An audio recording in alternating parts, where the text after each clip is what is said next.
Thanks for letting me join your journey group this evening. You know, the primary focus of our missions and service projects for our journey group is community missions. It's really exciting to be the hands and feet of Jesus within our community. Some of you, though, may be also interested in doing something on a more global basis, and that's what I wanted to talk with you about this evening. Let me introduce to you a couple of different concepts that are fairly recent in the area of missions. The first one is that of sustainability. For years, many mission churches or mission projects have been started by well-intentioned U.S. churches with naturally U.S. funds. Oftentimes these projects continue on as long as the funds keep rolling in. But as soon as some of those funds have a tendency to stop, then oftentimes the project itself stops. They just aren't sustainable, and that's either because the resources don't exist in the local country, or maybe there's even been an unhealthy dependence on the U.S. church that has developed. So the area of sustainability is how can we make that a better situation? Give a man a fish and he'll eat for a day. Teach a man how to fish and he can eat for a lifetime.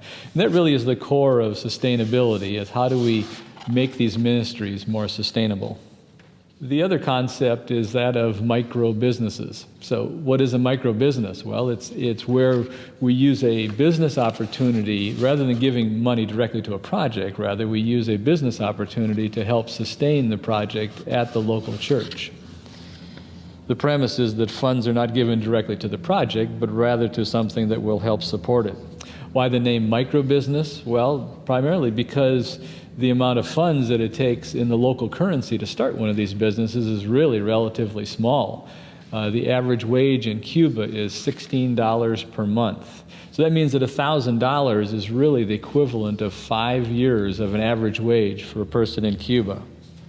A small micro gift can have a huge or macro impact on a local church in many of these countries. And that's really our goal, and the desire is that we would be able to see the local church be the focal point of our ministry and in their local community and be a sustainable ministry. We have 3 global mission projects that relate to sustainability. 2 of them are micro businesses, and 1 of them is a scholarship opportunity. In Cuba, we have some micro business opportunities. Pastor Bill has been traveling to Cuba for the past 3 years, doing some theological training there to a group of church planters, much like Warren and Leah Maynard, our church planters out in Seattle. And within the Cuba church planting team, we've been introduced to a couple of rural churches that are there. And both of these churches have put together some business plans that we could participate in as a local church. Financial resources are really pretty well strapped for the people in Cuba. A couple of these churches are desiring to build a new church, and many people can only give just a few cents above their tithe to support the construction. Well, in both of these communities, church members have put together some business plans. In one of the churches, the business plan is that of a ceramic tile manufacturing operation. The church member has some of the funds for that, and they would then hire, when they got all the funds, they would hire other church members, and a good portion of the profits of that business would go towards supporting the construction of the church. In another area, another local church that's there, the church has put together a plan where they would have a goat herd. The sale of milk and skins and meat from the goats would then go to support not only the ministry of church, but also the construction of the church itself. So both of these projects require about a $1,200 investment. So how can journey groups be involved in this? Well, primarily in 2 ways. One is, first of all, we would like our 2 or 3 journey groups to get together. If each of them raise $400, that would equal our $1,200 for each project. And then the second thing that we'd like them to commit to is to sending somebody down to Cuba sometime over the next 2 years to be able to see the project firsthand. Both of these projects would contribute significantly to the sustainability of these churches. So is there risk involved in this? Well, to the best of our abilities, we've assessed the project and we think that they're credible projects. But is there risk? Yeah, certainly there is that. But as we've been hearing in our in our parable study that what we do is we assess the situation. We then, if we decide to go forward, we give generously with an attitude of grace, and then we really do leave the results up to God. The next project that we could be thinking about is in the country of Belize. Kids Connect for Jesus, our partnership in Belize with David and Karen Rhodes, has put together a scholarship program for Christian young people. Public education in Belize only goes through the 8th grade. Many of the students are capable of going beyond that, but they just don't have the funds to do that.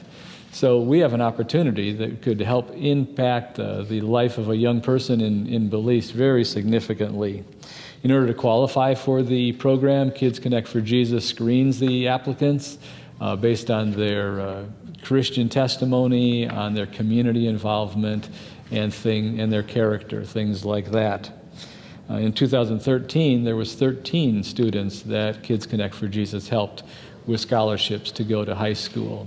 So how could our journey groups be involved in this? Again, 2 or 3 journey groups may come together and would help support it would be $80 a month in order to provide a scholarship for them. The tuition is about $650, and with fees and uniforms and other things, the total cost is about $1,000 a year per student. So $80 a month would mean that we could provide a scholarship for a student for a whole year.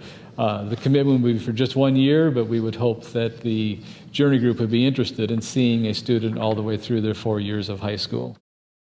In conclusion, let me remind you again that the primary emphasis of our journey groups, of mission projects in our journey groups, is that of our focusing on our local communities. If you haven't started that, I would encourage you to begin. Certainly the benefit that we get from that is far greater than the investment that is put into that. But if you are interested in being involved in one of these global mission projects, please see me. Your journey group leader has written information about each of these projects and can share that with the group.